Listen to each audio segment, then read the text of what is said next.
Hello. It is Thursday. It is time for Let's Talk Power Live. Welcome to the end of July. We've been doing a lot of conversation over the last few weeks, but before we get started, I want to say thank you to all of our subscribers. Thank you for trusting us. Thank you for joining us on this power journey. We know that power in education is real, and we also know that instructional power is even more real. But here's something else we know. We know that a large percentage of you, about 80%, are still dating. We'd love to have you be part of our family officially. So before we go any further, make sure that you hit the subscribe button, hit the like button, and share this with somebody who understands that power in education is a real thing, and they want to learn more and have some real dialogue about it. Dr. Tangi Reed Marshall here, your host of Let's Talk Power Live, do a lot of work around the country on building authentic student agency. We base all of our work on my book, Understanding Your Instructional Power, and what it means to create the kinds of conditions students are going to face in their learning environments. And that's why I'm excited about today's show. Before we get started, though, I want to share with you this question and this response. People ask me all the time, why do you talk about power in education? I talk about power in education because power in education is a real thing. And then they ask me, well, since you talk about it so much, what actually is it? I want to give you what I call the capital P power in education definition. Here it is. Education is the instrument of democratic designs, and it is no less the instrument of power. The control of information, the shaping of understanding, and the influence of judgment are critical elements common to democratic design, power theory, and educational philosophy. That is the capital P of power in education, where systems are created in ways that really impact whether or not students have the opportunity to experience the excellent education they deserve or they do not. And here is what I mean when I talk about instructional power. I want to share that with you as well. Instructional power can be understood as an educator's use of their state, district, and building ascribed job-related authority to afford or constrain a student's access to learning. What do we mean by that? We mean that if you are an educator, and if you follow me in any way, shape, or form, you know for me, an educator is at any level, not just a classroom level. What I mean by this definition, this very specific definition, is if your role in this profession of education has the ability to impact, determine whether a child has access to the educational materials, structures, and systems and resources that they deserve in any way, shape, or form that opens up that opportunity to them or holds that opportunity back, even if you are doing it inadvertently and don't realize it. That is your use of instructional power. And that's really important to consider. So and that's why I talk about it, because it is a real thing. And it is something that we don't see. It's like wind. It is like wind. We don't see wind. We see what wind does. We see the impact of wind on objects. You don't see power.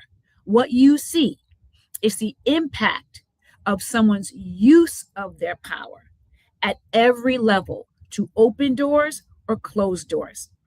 And in education, we like to pretend that we're somehow different than society, and we don't have the same challenges by way of power dynamics that are inherent in society, and we do. And the way adults use their power really does impact the way young people experience the learning environment. And that's why we're talking about this.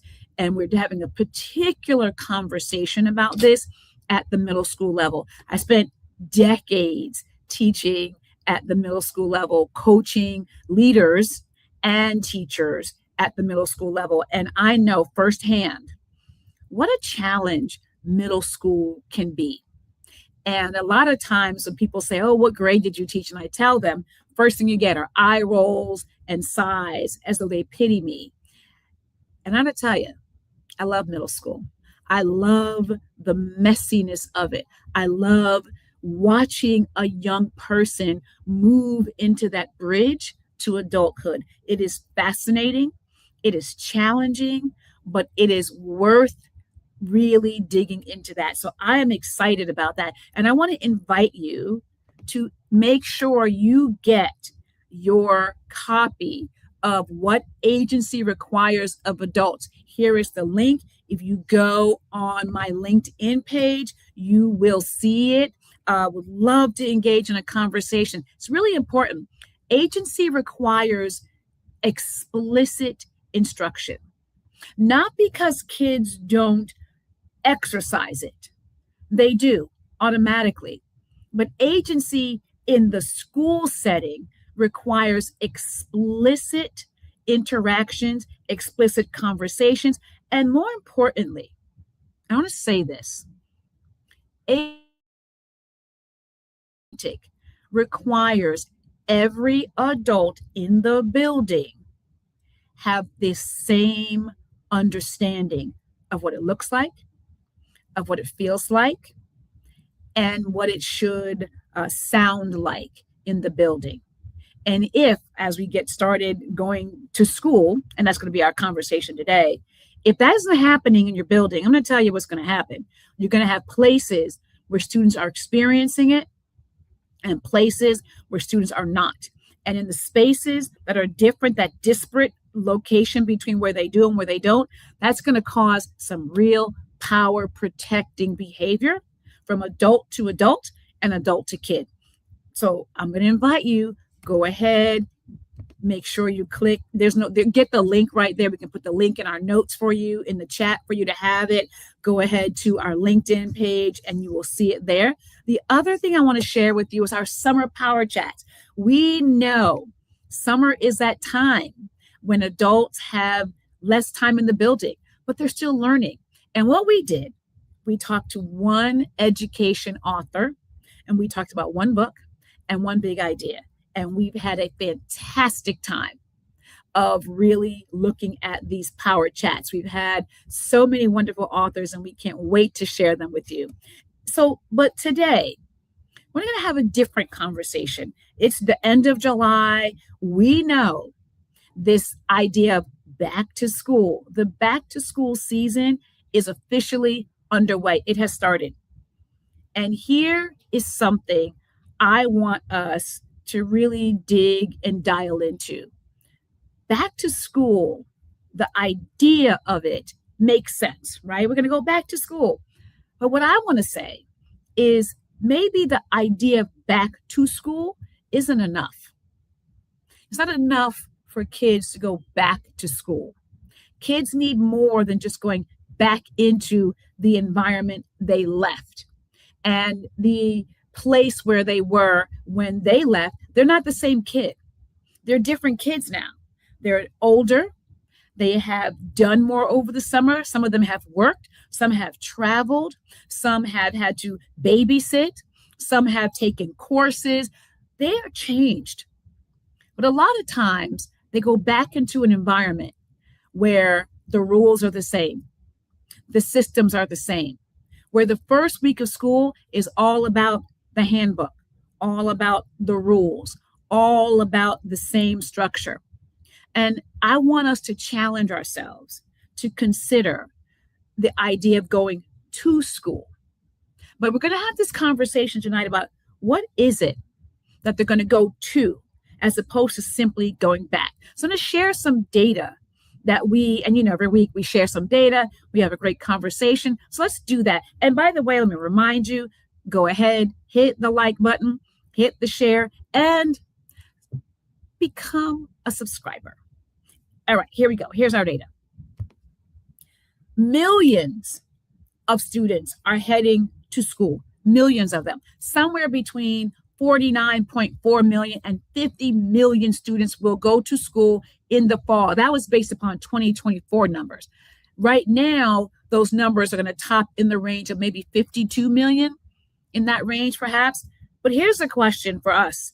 Roughly 11 to 12 million are in grades 6 to 8. That's a lot of adolescents out there.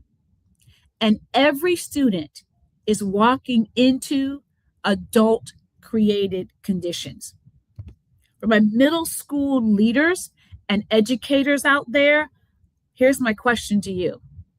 Have you done a lot of study or enough study on what an adolescent really is?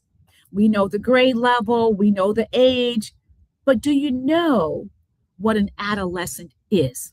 Do you understand the depth of what they're going to be going through as they come out of middle school and transition all the way to 8th grade on their way to high school? Do you know what that is? Here's another set of data that I want to talk about. Belonging is not guaranteed. Less than half of K-12 students feel belonging at school. 45% of middle school students feel part of their school community. Belonging drops across middle schools. We've had a lot of sessions on middle school and what that looks like. Not only does it drop, it drops precipitously. The difference between 5th grade and 6th grade, several points. Above 50% in the elementary, down to the 40s and 30s in some instances. That's really important to consider. Really thinking about how they're going to come into an environment that makes real space for them. When I was a teacher, the first week of school, we come back, most educators, we all come back early. We look forward to making our rooms, but we spend 2 days looking at our data from the previous year, going over the handbook, setting up the rules, looking at schedules, looking at lesson plans. Here's what we didn't do. We didn't talk about the conditions we really wanted to create for our students to come into. We didn't do that. We didn't really look at our climate survey data in a way that allowed us to say, wait a minute, let's stop. And here's the challenge that we face. We actually get very little time before school starts because school's out. We come back about a week and a half before school starts. We have logistical meetings, we have school-based meetings, and then we want to get time to fix up our classrooms. In all of that hustle and bustle, we actually lose sight of the children. That's important to consider. We lose sight of the children and what it means to create the conditions that they're going to really walk into come the fall.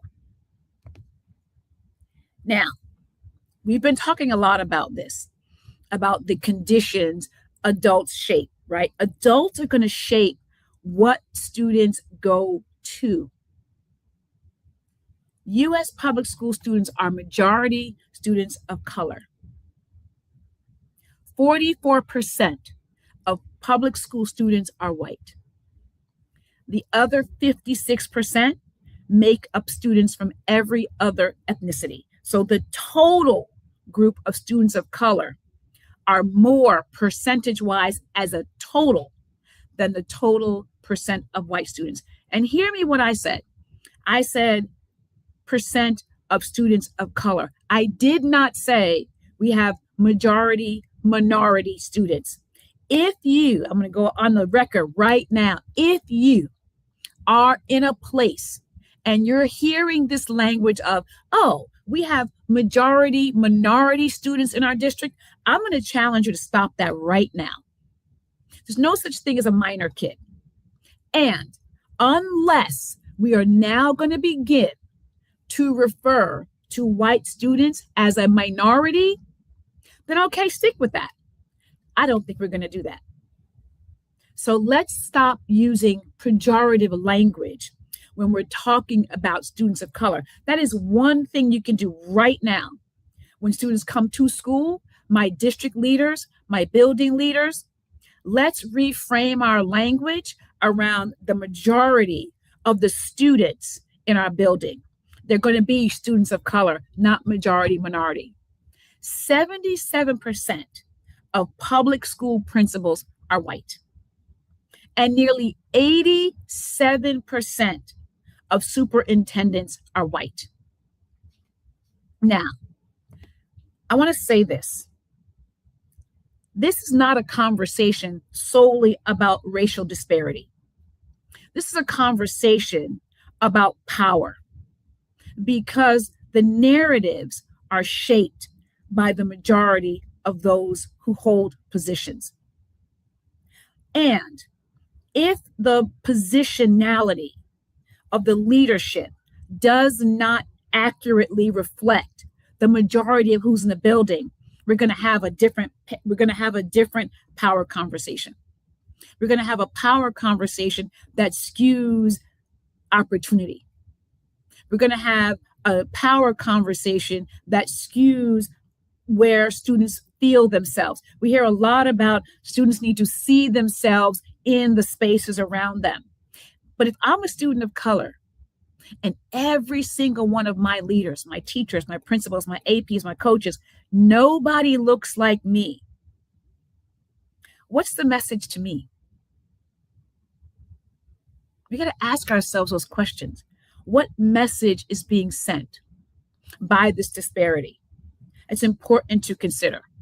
And that is why I really want to look at this idea of belonging and connectedness. I'm going to share with you the work of Robert Balfance. He is Everyone Graduate Center at Johns Hopkins University. And I looked at his connectedness work and our 4 dimensions of instructional power. I'm going to walk you through what I believe is going to really transform your learning environment. So here we go. Let's take a look at what we got.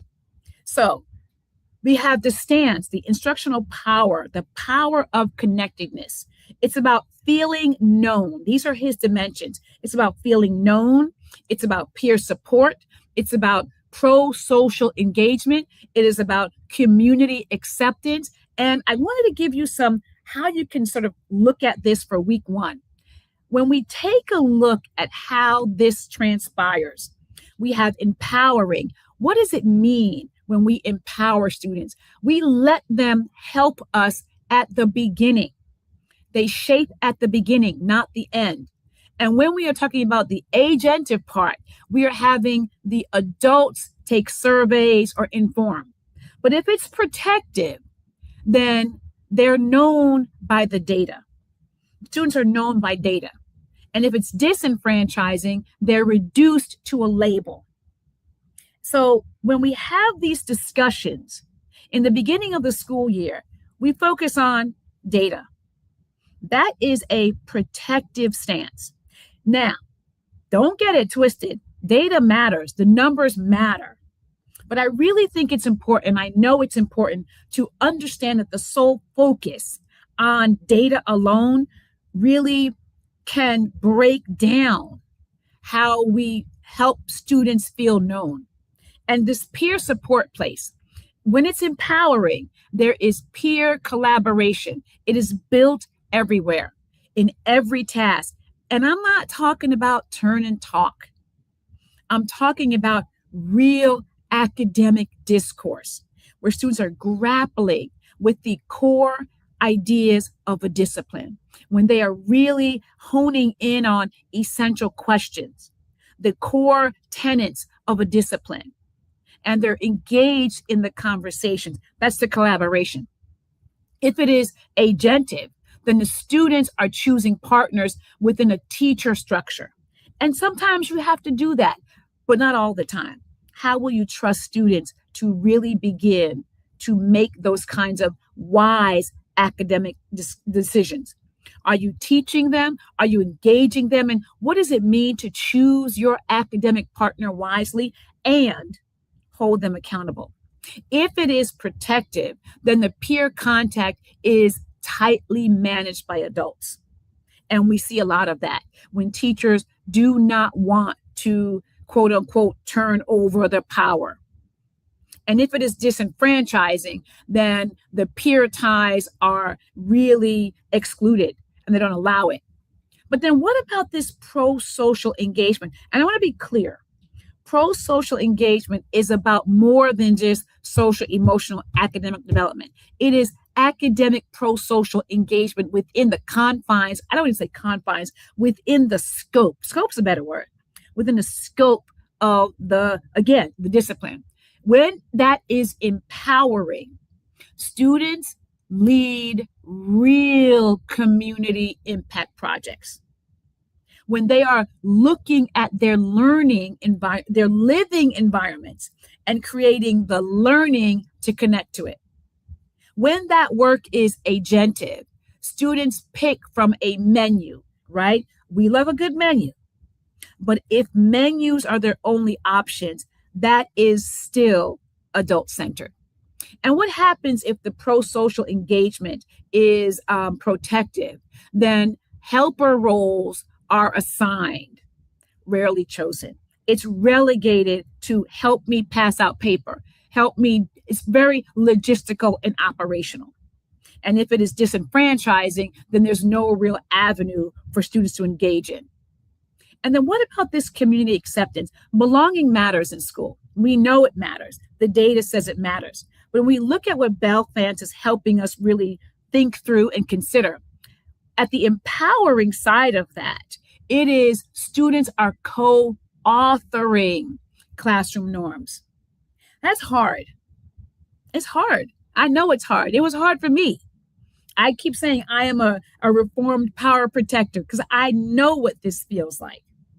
I know it is hard to not have your rules set up before school starts. And let's be clear, I am talking about students at the secondary level, primarily middle school and into high school, but primarily middle. So they can handle this. This is something that's going to really open your space. That is what empowering is about. If this is agentive, then student feedback is sought, right? So the teacher will already have it done and then ask for feedback. That's what I used to do until I really understood whose classroom is it? What are my rules in service of? My rules were in service of me. I can admit that. Can you admit that for yourself? And if it is protective, then compliance is what we're talking about here. And then if it is disenfranchising, students learn they are the other. It is all about teachers making sure that kids do what they're told. The building is an adult-centered building where kids just happen to be. And this last part, we're going to talk about this, what can you do in week 1? Well, co-create. Look at co-creating. If you are a teacher who has really dug into some learning about instructional power, hopefully you have my book, because I cover what it looks like to move from power protecting and disenfranchising into agentive and empowering. Choose something and co-create. If you're still kind of learning and you want to go more agentive, then that's fine. Run a quick survey, an interest survey, asking kids what they want. But I want to challenge you. If you are power protecting, I'm going to push you not to power protect. It's going to be hard. I'm going to push you. Go ahead and choose one area that you might say, I'm going to back off a little bit and I'm going to turn this over to my students. And if it doesn't go the way you want, then you've learned something. But that's the challenge. That is what it looks like to really restructure, to look at the stance of when you are really power protecting because you're holding on to rules. Years ago, people would say, don't smile until November. Why is that? Who said that? Why are we doing that? This is a time to consider very carefully what you want your students to go to. Where are the areas you want them to really begin to be who we keep saying we want? We keep saying we want students who are independent, who are critical thinkers. And yet, what we do is everything that's the opposite of that. Everything that's the opposite of that, we do. So I'm going to challenge you to think about those 4 frames. I'm going to challenge you to really, really consider this power of connectedness, the empowering, the agentive, the protective, and the disenfranchising. And look at that from the stance of feeling known, the peer support, the pro-social engagement, the community acceptance. What does it look like? Using the idea of everybody graduates work from Belfance and our work on instructional power. That's going to make going to school categorically different than simply going back to school. Because when they go back, they're going back to the same environment they may have left when they themselves are different. So let's walk through our power moves this week. We always do power moves, and that's one of my favorites. So what kind of power moves are going to really help shape and reshape going to school this fall with those 49 million to 52 million students going to school this fall and the 11 to 12 million middle schoolers? Number 1 power move: name the power students are going to, not the one you think they're going to, the one they actually are going to. How can you do that? I'm going to tell you how you can do that. We have a set of tools on our website in our resource section that really can support you in understanding the power dynamics in your building right now, today. We have a wonderful survey, quick 1-pager. Take it. You will know what your power dynamics are. What does that look like? Identify one routine, expectation, or decision students will experience in week 1. What is that? Examine which power stance it reflects. Is it empowering? Is it agentive?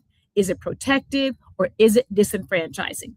And then determine whether it helps students feel known, connected, useful, and accepted. What's the impact of that? Adults begin the year seeing that students are not just going back to school, but they are going to a set of power conditions that either strengthen or weaken connectedness. That's power move number 1. Power move number 2, build a shared definition of agency. I cannot say this enough.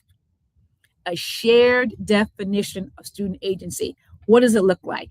Clarify what student agency looks like, feels like, and sounds like in your building. Name how students will contribute to the learning environment. Build one routine that helps students feel known, connected, useful, and accepted. Just one. Build one. And then power move number 3, interrupt what students should not go back to. Stop doing that thing that we always do. And then choose one week 1 practice that could unintentionally protect adult comfort over student agency. Ask what students learn about themselves from that practice. And then interrupt one pattern before it hardens into culture. What's the impact of that? Leaders use start of school window to prevent protective or disenfranchising patterns from shaping students' first experience of belonging. It is imperative students go to school differently than what they're used to. They're used to the first week of school being all about the rules, the handbook, sign this, sign that. What would happen if for just this year we looked at going to school through a different lens? Because as we have said all month, Every adult decision is a power decision. And you, as the adult, the leader in the building, the leader in the classroom, the one in the district, you have the power to reshape this notion of kids going to school. It is more than just about a redecorated hallway. It is more than just about the signs that you put on the wall. It is more than just balloons. It is about creating real conditions that students are going to be able to experience, that's going to let them know that they are known, that they are useful, that they're connected to your learning environment in a new way.